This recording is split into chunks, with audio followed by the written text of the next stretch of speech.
Amabile Lúcia Wiesentiner tinha apenas alguns anos quando começou a ser chamada de aquela menina diferente. Não era por algo que dissesse, pois mal falava diante de estranhos, e tampouco pelo que possuía, pois era filha de camponeses pobres do Trentino, região montanhosa do Império Austro-Húngaro. O que a distinguia era um silêncio cheio de compaixão. Ainda criança, cuidava da avó idosa como quem cuida de um altar. Na fábrica de seda onde ajudava desde pequena, partilhava seu pão com quem nada levava. Seu olhar brilhava não de vaidade, mas de fé. Sem ter consciência disso, a pequena Amabile já vivia aquilo que o Cristo anunciaria como o maior de todos os mandamentos. Amarás o Senhor teu Deus de todo o teu coração, de toda a tua alma, de todas as tuas forças e de todo o teu entendimento, e ao teu próximo como a ti mesmo. Evangelho segundo São Lucas, capítulo 10, versículo 27. É nessa infância escondida, entre orações sussurradas e gestos silenciosos de bondade, que começa uma das histórias mais comoventes da santidade. A história da primeira santa oficialmente canonizada que viveu, serviu e fundou uma obra religiosa em solo brasileiro. Um percurso de vida tecido com fios de obediência, cruzes pesadas, visões do céu, milagres discretos e uma entrega radical que só os santos compreendem por inteiro.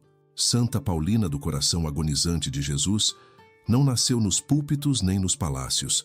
Seu caminho foi talhado na terra dura da imigração, no anonimato das cozinhas, no serviço silencioso aos pobres, nos corredores de hospitais e na renúncia de si mesma até o fim. Ela não buscou notoriedade. Quando os louros humanos lhe foram negados, respondeu com silêncio e humildade. Quando a saúde lhe foi retirada, ofereceu a dor como sacrifício. Quando a cegueira lhe fechou os olhos, acendeu dentro de si a luz da confiança. Não há como ouvir sua história e permanecer o mesmo. Ela ensina, sem discursos, que a santidade é possível nas realidades mais ordinárias, se nelas houver amor sobrenatural. A vida de Santa Paulina é consolo para os enfermos, intercessão para as mães, refúgio para os que foram esquecidos e força para os que ainda lutam por permanecer de pé. Este é um convite para caminhar com ela. Não como quem estuda uma biografia, mas como quem se deixa conduzir por uma mãe espiritual que conhece bem o caminho da dor e da esperança. De menina pobre no Trentino a santa canonizada no coração da Igreja, cada passo seu foi um sim ao chamado de Deus. E talvez ao conhecê-la mais de perto, encontremos no fundo do coração a coragem para dizer esse mesmo sim em nossa própria história. Porque quando Deus quer fazer de uma alma sua morada, nenhum obstáculo é maior que sua graça. Santa Paulina é prova viva disso. Amabile Lúcia Wiesentiner nasceu em 16 de dezembro de 1865, na pequena Vigolo Vataro, uma aldeia alpina do Trentino, então parte do Império Austro-Húngaro. A paisagem era dura, a vida ainda mais. Filha de Napoleone e Ana Domênica, foi acolhida em um lar onde nada sobrava, mas onde a fé era abundante como o pão repartido em silêncio. Não havia escolas de renome, brinquedos elaborados ou roupas de gala. Havia o essencial, uma família de oração, mãos calejadas pela lida no campo e um coração que desde cedo aprendeu a amar sem reservas. Ainda pequena, Amabile cuidava da avó doente com uma paciência de anjo, e quando começou a trabalhar numa fiação de seda, partilhava o pouco que tinha com colegas mais pobres, sem alarde, como quem entende que caridade verdadeira não se anuncia, apenas se vive. Aos olhos do mundo, era apenas mais uma entre tantas meninas camponesas. Mas seus gestos revelavam algo maior. Havia nela um amor natural pelos esquecidos, uma alegria em servir, uma doçura no sacrifício que não se ensina.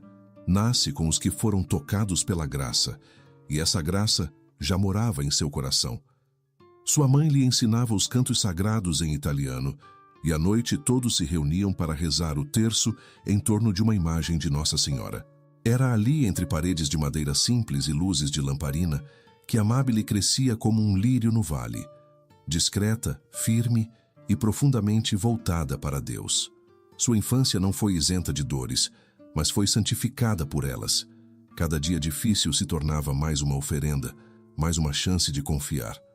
Desde cedo ela aprendeu que a felicidade não está nas mãos que recebem, mas nas que oferecem.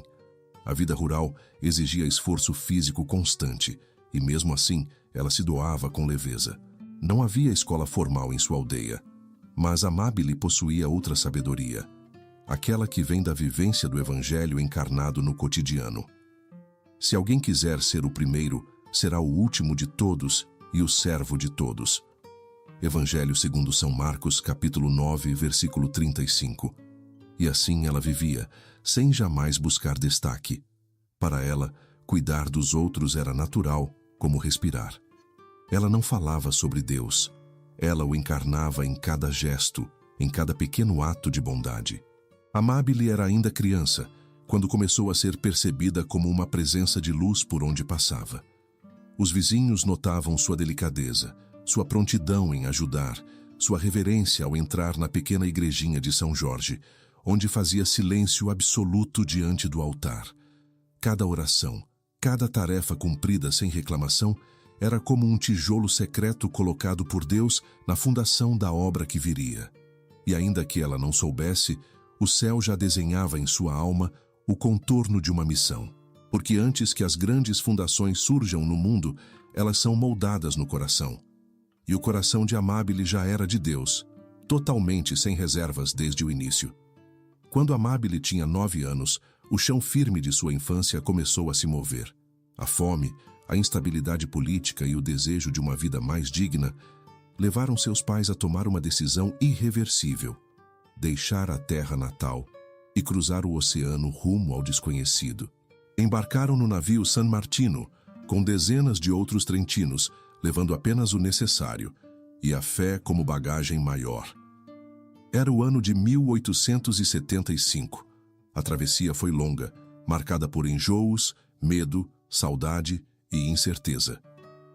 Mas no coração da menina de olhar vivaz, algo permanecia firme: a certeza de que Deus conduzia cada passo daquela jornada.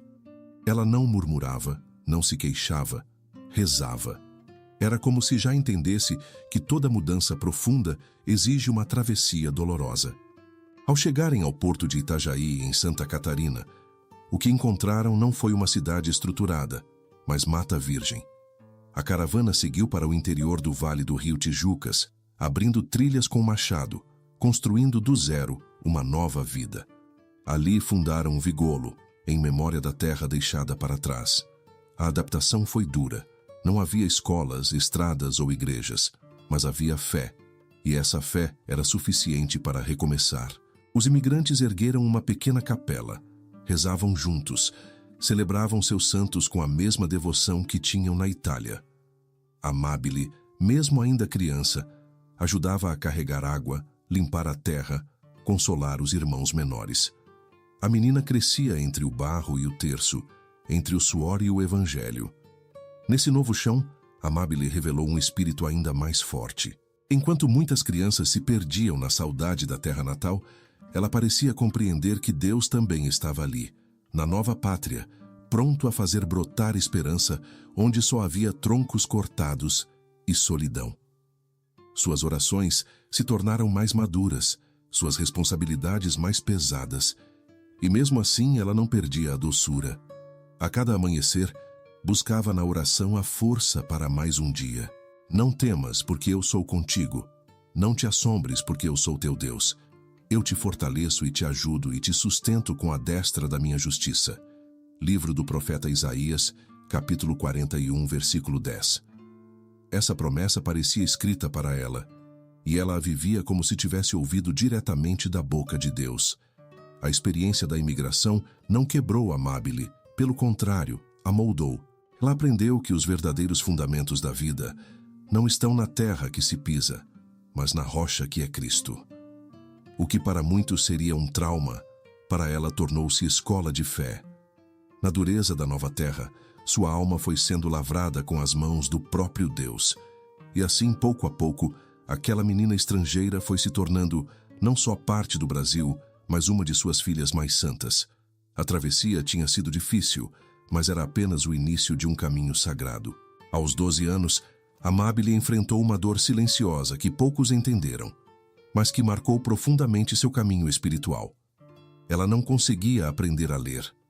Na pequena colônia de Vigolo, onde tudo era rudimentar, uma escola improvisada se tornara a esperança para as crianças imigrantes. Mas por mais que tentasse, que escutasse as explicações da professora ou que repetisse as lições com a ajuda dos pais, as letras lhe escapavam como água entre os dedos. Era como se uma sombra lhe fechasse o entendimento. Aquela dificuldade era sentida como uma humilhação. Todas as outras meninas pareciam avançar, menos ela. No entanto, Amabile não desistiu. Ao invés de se revoltar, intensificou suas orações. Passou a pedir a Deus, com uma fé quase infantil, mas absolutamente sincera, que lhe concedesse aquele dom apenas para que pudesse conhecer melhor sua palavra. Guiada pela catequista e incentivada pelos pais, fez uma promessa comovente. Se um dia conseguisse aprender a ler, usaria esse dom exclusivamente para leituras religiosas. Era a alma oferecendo sua pequena cruz como moeda de amor. Na véspera de sua primeira comunhão, ela se ajoelhou na capelinha de madeira e levou consigo um livrinho da vida de Santo Afonso de Ligório. Ainda analfabeta, apertava o pequeno volume junto ao peito, como se pudesse absorver a sabedoria que nele continha.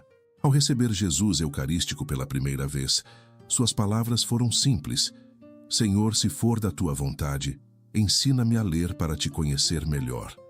E ali, diante do altar, algo sobrenatural aconteceu. Logo após a comunhão, com o coração ainda aquecido pela presença real de Cristo, Amabile abriu o livrinho. E para espanto de todos, e dela mesma, as palavras começaram a se desenhar com clareza. Ela leu, sem tropeços, sem esforço. O milagre tinha acontecido discretamente, como tudo em sua vida. Correu até a mãe, que atestou diversas vezes antes de acreditar. Não era apenas uma leitura decorada. A menina compreendia o que lia.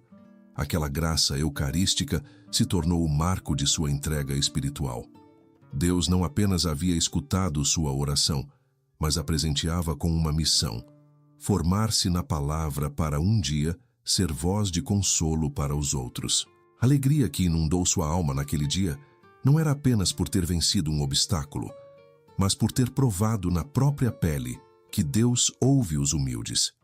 Perto está o Senhor dos que têm o coração quebrantado e salva-os de espírito contrito.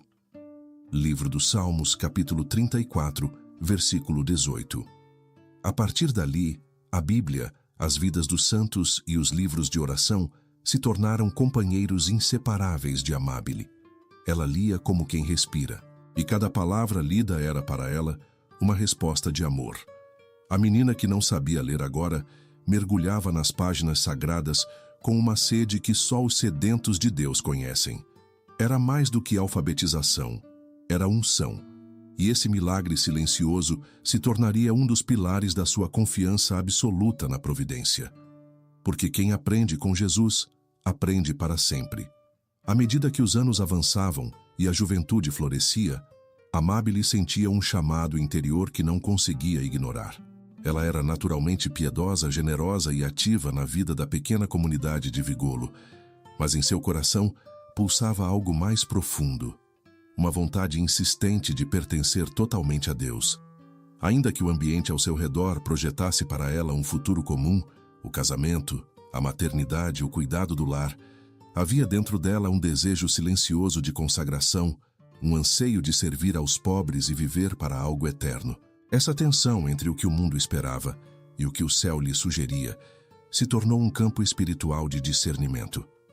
E foi então, entre os anos de 1888 e 1890, que Deus respondeu ao seu silêncio com um gesto materno. Por 3 noites seguidas, a Virgem Maria veio ao seu encontro em sonhos para selar uma aliança. Na primeira visão, Amabile se viu em uma casa vazia, cercada por um jardim onde pequenas flores brancas brotavam com pureza. Foi ali que surgiu uma senhora vestida de branco radiante, com uma faixa azul e rosas luminosas sob os pés.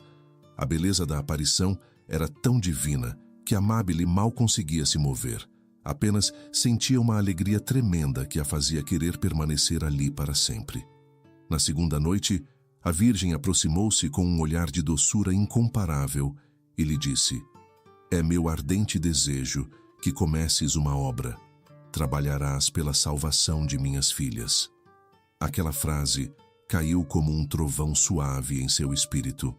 Como poderia ela, uma jovem simples, sem posses, sem estudos, cumprir tamanha missão? Tremendo de reverência, murmurou: "Mas como fazer isso, minha mãe? Sou uma criatura miserável, sem meios." Na terceira noite, a senhora voltou, mais majestosa do que nunca, e lhe perguntou com ternura: "Filha, que determinaste?" Diante do céu, Amábile ofereceu-se com toda sinceridade: "Servir-vos, minha querida mãe. Sou pobre criatura. Todavia, para satisfazer vosso desejo, prometo esforçar-me quanto puder, mas não tenho quem me ajude na grande empresa." E Maria respondeu com promessa e alento: "Dou-te uma pessoa que te auxiliará. Mais tarde, mostrar-te-ei as filhas que te quero confiar." Depois disso, abençoou-a. Ao acordar, o coração de Amábile ardia com uma decisão que já não admitia retorno. Ela havia sido escolhida e, mais ainda, havia respondido com um sim que a ligaria para sempre à vontade de Deus. Essas visões não foram apenas consolo, foram uma conversão interior. Algo nela mudou radicalmente. O que antes era desejo tímido de servir, tornou-se certeza firme de que sua vida deveria ser entregue por inteiro aos planos do Altíssimo. Com o apoio de seu confessor, que discerniu a autenticidade dos sonhos, ela iniciou uma vida mais intensa de oração e discernimento. Não buscava glórias nem grandezas, queria apenas realizar aquilo que Maria lhe pedira. "Eis aqui a serva do Senhor, faça-se em mim segundo a tua palavra." Evangelho segundo São Lucas, capítulo 1, versículo 38. Era essa mesma atitude que agora florescia no coração da jovem imigrante. Amábile entendeu que não era preciso ser forte para ser instrumento, bastava ser dócil. E naquela docilidade, Deus começaria a erguer uma obra que tocaria milhares de vidas. A menina de Vígolo estava pronta para tornar-se resposta de Maria. Pouco tempo após as visões com Nossa Senhora, a promessa começou a se cumprir de forma concreta. Amábile reencontrou Virgínia Rosa Nicolodi, uma jovem trentina que crescera com ela em Nova Trento e com quem partilhava não só os dias de trabalho no moinho das famílias, mas também os momentos de oração e os sonhos mais íntimos de santidade. Amábile e Virgínia eram mais que amigas, eram irmãs de alma, unidas por uma fé simples, profunda e operosa. Cresceram rezando juntas, limpando a capela de São Jorge e assistindo aos doentes com o mesmo zelo. Quando Amábile confidenciou a Virgínia os sonhos com Maria, o chamado à missão e o desejo de servir aos mais necessitados, ela não hesitou. Reconheceu ali a mesma inquietação que também trazia no peito. Foi como se o céu confirmasse a ambas: não estariam sozinhas. A providência começava a revelar que a grande obra que surgiria não nasceria de estratégias humanas, mas da amizade santificada entre duas mulheres humildes e disponíveis. Com o incentivo do pároco local, Padre Augusto Servanzi, as duas passaram a dedicar-se com mais afinco à assistência dos enfermos, à catequese das crianças e à manutenção da vida comunitária. Não havia ainda um plano claro, nem estruturas visíveis, mas já havia o essencial: uma entrega total a Deus e uma compaixão ativa pelos que mais sofriam. Amábile e Virgínia não esperavam reconhecimento nem título algum.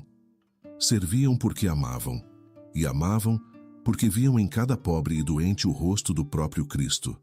Foi nesse tempo que começaram a rezar juntas, pedindo clareza sobre por onde iniciar a obra que Maria havia inspirado.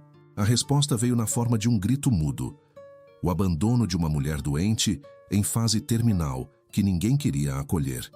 Mas antes desse gesto definitivo de fundação, houve um pacto silencioso entre aquelas duas almas. Uma amizade que se fez instrumento de redenção.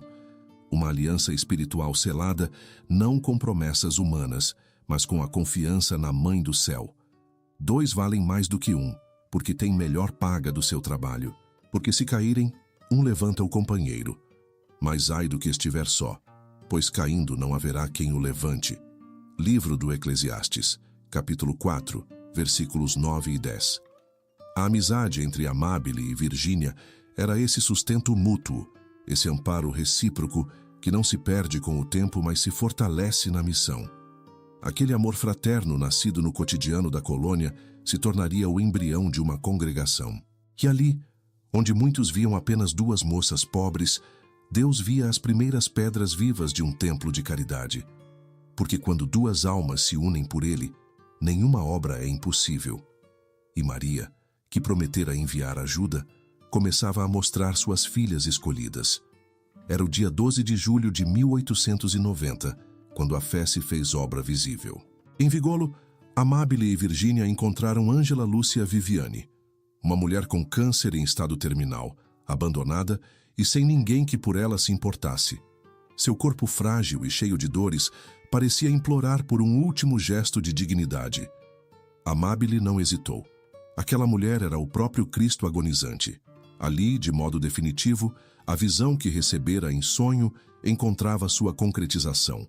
Não era mais tempo de esperar, era tempo de agir. Tomaram Ângela nos braços com ternura e, com o consentimento do pai de Amábile e a ajuda de alguns vizinhos, instalaram-na em um pequeno barracão de madeira, com apenas 24 metros quadrados, construído em terreno doado por um benfeitor local. Não havia estrutura, não havia recursos, não havia experiência, mas havia amor. E era esse amor, humilde e silencioso, que sustentaria tudo. Amábile e Virgínia passavam os dias e as noites cuidando da doente, limpando suas feridas, alimentando-a, rezando com ela. Cada gesto, por mais simples, era uma liturgia viva. A casinha de tábuas, ao lado da capela de Vigolo, tornou-se o berço da congregação das Irmãzinhas da Imaculada Conceição, a primeira congregação religiosa feminina fundada no Brasil. Sem ainda saberem ao certo o que seria aquele passo, elas já viviam plenamente o carisma que Deus lhes confiava. Ser presença de Maria junto aos que sofrem, sem títulos, sem hábito, sem constituições, apenas com o coração disposto a servir até o fim. A notícia daquele gesto corajoso se espalhou, e outras moças generosas começaram a se aproximar. Ângela faleceu em março de 1891, mas o amor que a envolveu, até seu último suspiro, havia gerado algo eterno. Teresa Ana Maule, órfã de 15 anos, juntou-se ao grupo trazendo juventude e fervor. A pequena comunidade passou a ensinar catecismo, visitar os pobres, acolher quem ninguém mais queria. Nas madrugadas, ajoelhadas diante do Santíssimo, consagravam tudo a Jesus Eucarístico e à Imaculada. Era uma vida de total doação, vivida no escondimento, onde a oração e o trabalho se entrelaçavam como fio e agulha. Porque tive fome, e me destes de comer. Tive sede, e me destes de beber. Era forasteiro, e me acolhestes. Estava nu, e me vestistes. Enfermo, e me visitastes. Evangelho segundo São Mateus, capítulo 25, versículos 35 e 36. Cada frase desse evangelho era encarnada em suas atitudes. Aquele barracão modesto se tornou um altar, não de pedra, mas de carne e lágrimas, onde a vida era oferecida sem reservas. E foi ali que começou a brilhar, em meio à pobreza extrema, uma luz que jamais se apagaria. Não por causa da estrutura, mas pela fé. Não pela quantidade, mas pela intensidade do amor. E assim, sem barulho, sem proclamações públicas, sem fotografias ou registros oficiais, nascia no coração do Brasil uma obra inteiramente celeste. Porque quando o amor de Deus encontra mãos dispostas, ele realiza milagres com o pouco que temos. E nas mãos de Amábile, o pouco sempre foi suficiente. O que começou como um ato isolado de caridade foi se tornando uma vida comunitária visivelmente consagrada.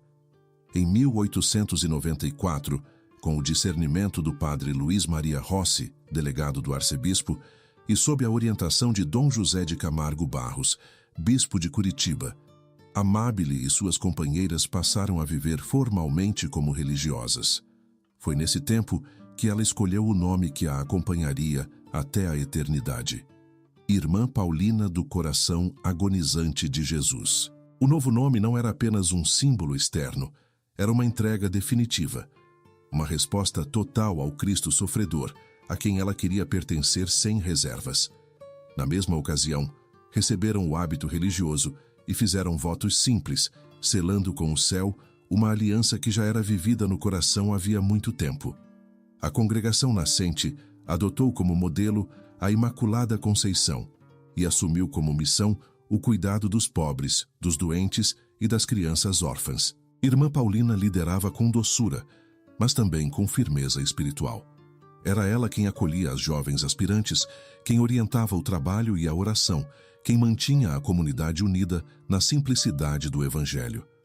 Mesmo sendo de origem humilde e sem formação acadêmica, sua sabedoria vinha da intimidade com Deus. Tudo passava pela oração. Quando havia dúvidas, ela se ajoelhava. Quando faltava alimento, rezava. Quando surgiam dificuldades, recorria ao coração de Jesus, oferecendo seus próprios sofrimentos como intercessão. Entrega o teu caminho ao Senhor, confia nele, e ele tudo fará.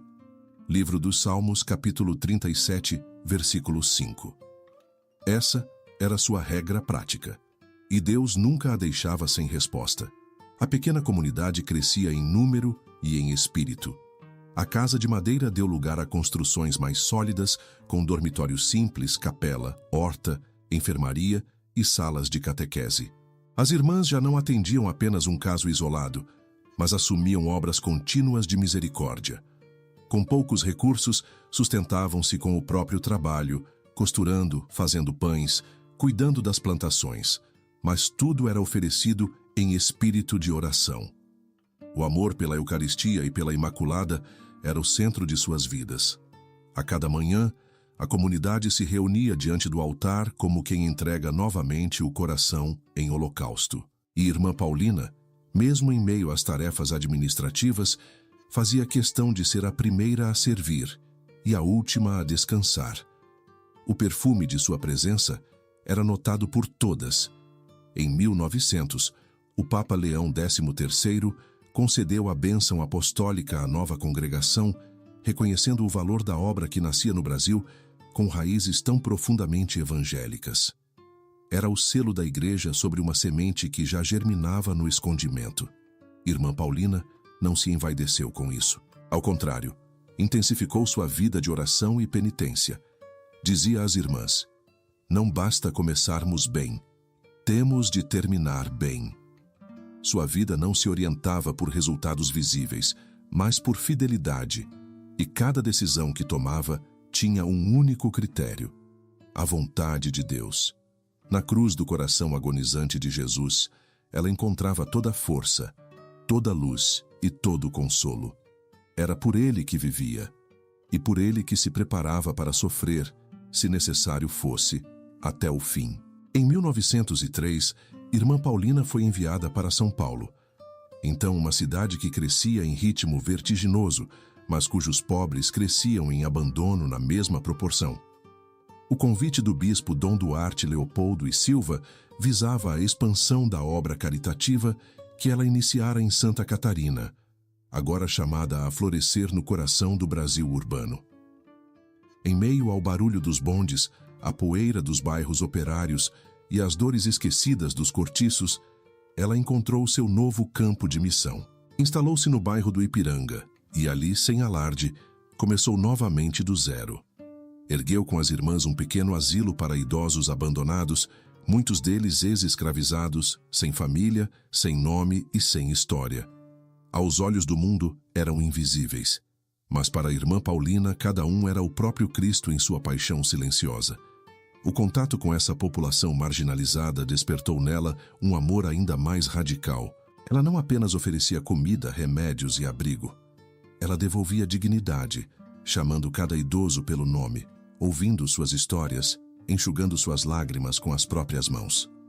Aos domingos, levava-os em procissão para assistir à missa, e muitos, que antes tinham sido tratados como estorvo, voltavam a sentir que eram amados. O asilo foi ampliado, transformando-se na Casa São José, referência de misericórdia em São Paulo. Em seguida, as irmãs abriram um orfanato para meninas órfãs, quase todas negras, recolhidas das ruas com marcas de abandono e violência. Com elas, Irmã Paulina era mãe. Ensinava a costurar, rezar, cantar e viver com fé. Seu método era o amor e sua disciplina o exemplo. Não pedia nada para si. Dormia em um quartinho simples, trabalhava como a primeira serva e não se poupava de nenhum sacrifício. As obras se multiplicavam e com elas cresciam também as exigências. As vocações aumentavam e novas casas foram sendo fundadas. A cada novo passo, Irmã Paulina discernia tudo em oração. Pois tive fome e me destes de comer. Tive sede e me destes de beber. Era estrangeiro e me acolhestes. Estava nu e me vestistes. Enfermo e me visitastes. Preso e fostes ver-me. Evangelho segundo São Mateus, capítulo 25, versículos 35 e 36. Este era o evangelho que ela vivia com literalidade radical. E quem a conhecia sabia. Não se tratava de assistencialismo, mas de amor redentor. Ela não queria apenas melhorar as condições de vida dos pobres, mas reconduzi-los à certeza de que eram filhos amados de Deus. Na cidade grande, com tantos desafios e seduções, ela manteve o coração firme no essencial. Não se deixava iludir por elogios, nem se abater por críticas. Sua única preocupação era amar mais, servir melhor, rezar sempre. Quando lhe perguntavam de onde vinha tanta força, respondia com naturalidade: do coração agonizante de Jesus, onde encontro tudo o que preciso. Em São Paulo, Irmã Paulina não apenas ampliou sua obra, ela aprofundou sua missão. E enquanto as ruas seguiam indiferentes ao milagre cotidiano que se operava ali, o céu a contemplava com alegria. Porque onde o mundo via miséria, ela via santuário. E onde o mundo desistia, ela começava. Mas nem mesmo os santos são poupados das dores mais amargas, e para a Irmã Paulina, o sofrimento chegou de forma brutal e silenciosa. Em 1912, apenas 9 anos após sua chegada a São Paulo, foi destituída do cargo de superiora-geral da congregação que havia fundado com tanto sacrifício. A decisão partiu do novo arcebispo, Dom Duarte Leopoldo e Silva, e foi aceita com docilidade pelo novo diretor espiritual da obra. Não houve explicação pública, nem espaço para defesa. Simplesmente lhe foi ordenado que deixasse a Casa São José e voltasse a viver em silêncio. Para muitos foi um erro humano. Para ela foi a vontade de Deus. Não se queixou, não protestou. Silenciou. E no silêncio sofreu com Cristo.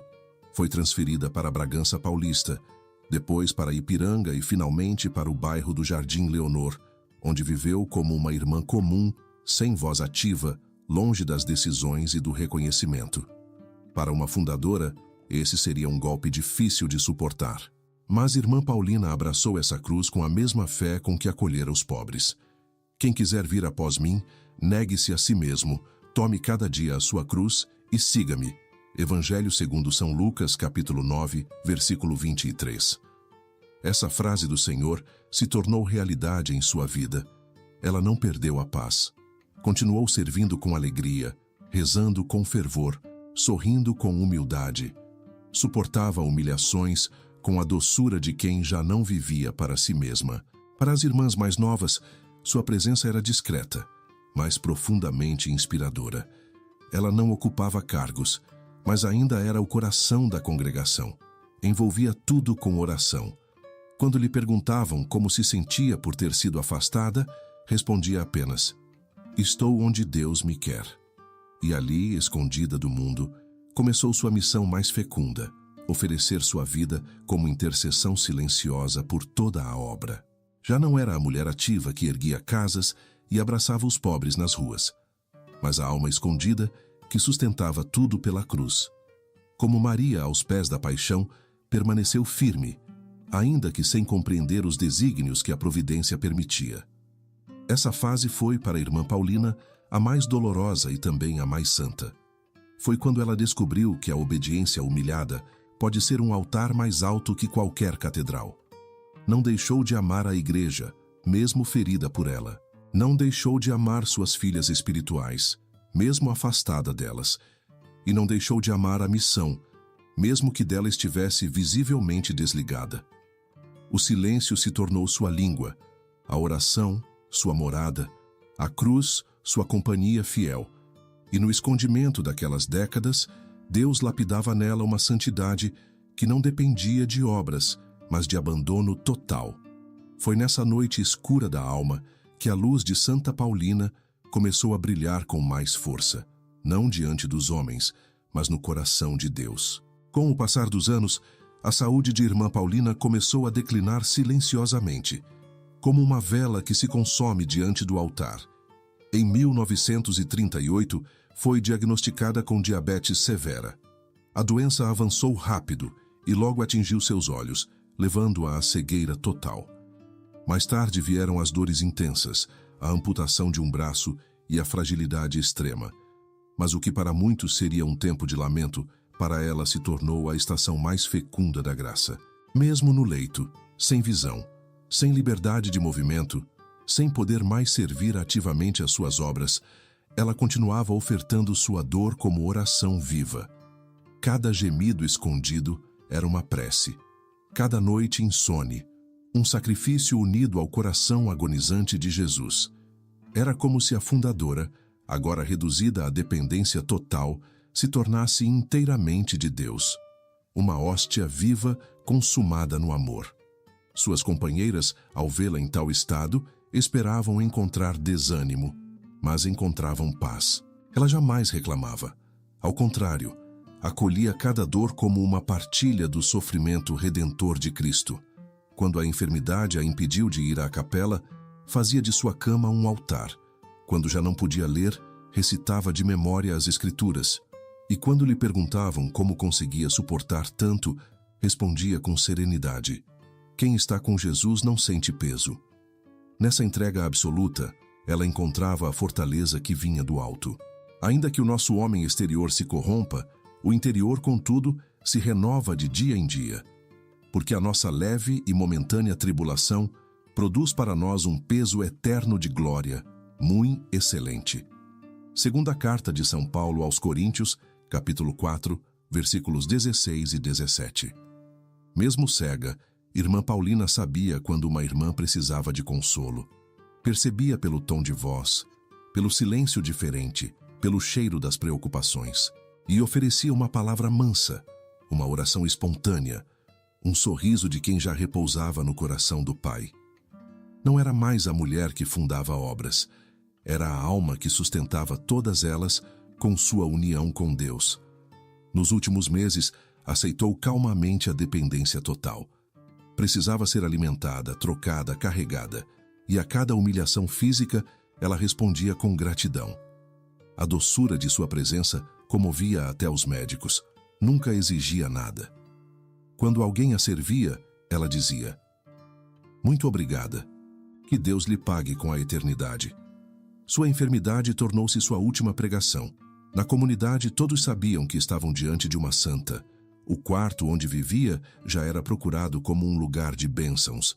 Pessoas vinham de longe pedir suas orações, e mesmo sem enxergar, ela colocava as mãos sobre a cabeça dos que sofriam e rezava com fé.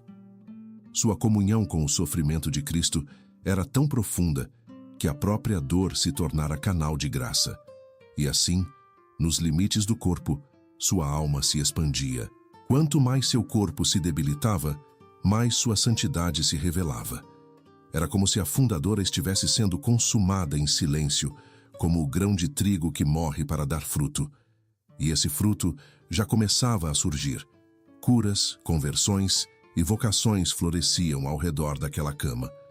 Irmã Paulina, mesmo sem se mover, seguia gerando vida. Na madrugada do 9 de julho de 1942, aos 76 anos de idade, Irmã Paulina entregou seu último suspiro, envolta em silêncio e paz. O céu parecia aguardar sua alma com os braços abertos.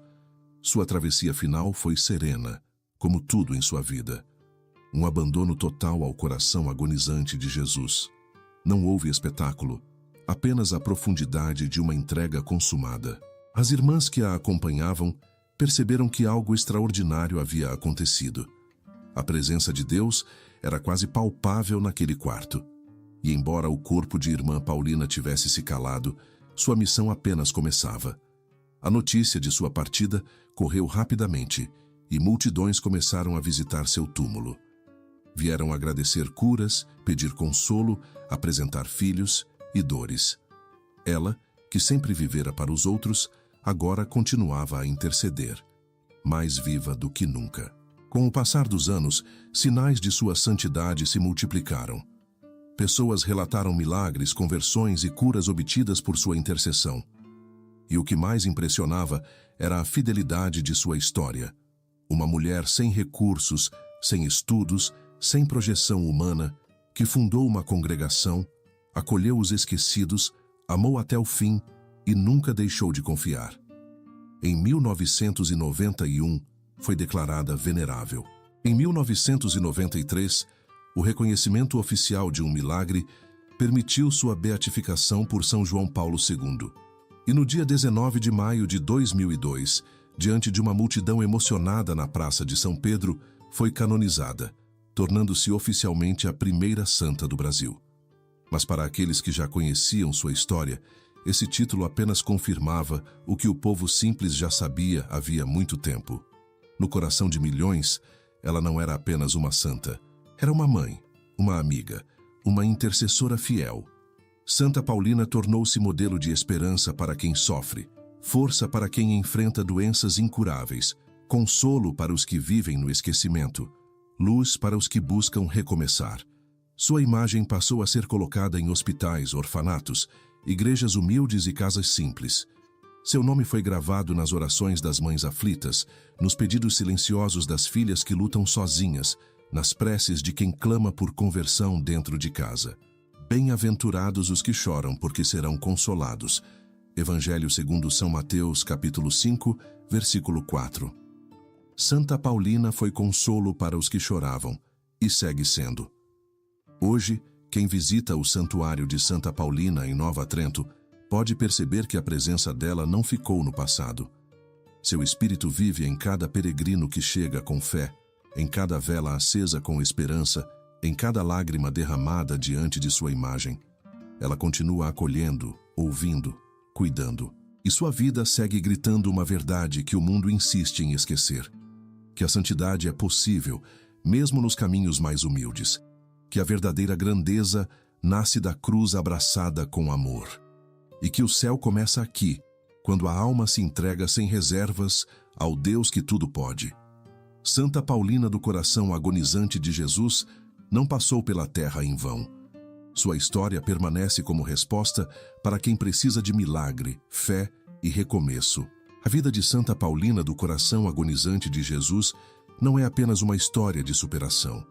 É uma revelação da ternura de Deus pelos pequenos, uma estrada segura para quem busca sentido na dor e luz no abandono. De uma menina analfabeta nas colônias esquecidas, surgiu uma mulher que foi mãe dos pobres, consolo dos doentes, mestra da esperança. Ela nos ensinou que a santidade não está reservada aos fortes, mas aos fiéis. Que o milagre começa quando o coração diz sim, e que o sofrimento vivido com amor pode se tornar o altar mais fecundo da existência. Em cada fase de sua jornada, ela nos mostra que é possível viver o Evangelho com radicalidade, sem perder a doçura. E que mesmo quando o mundo nos abandona, o céu jamais deixa de nos ver. Talvez hoje você se sinta invisível como muitos dos que ela acolheu. Talvez esteja lutando com dores silenciosas, sentindo-se sem forças para continuar. Santa Paulina também viveu isso, e venceu.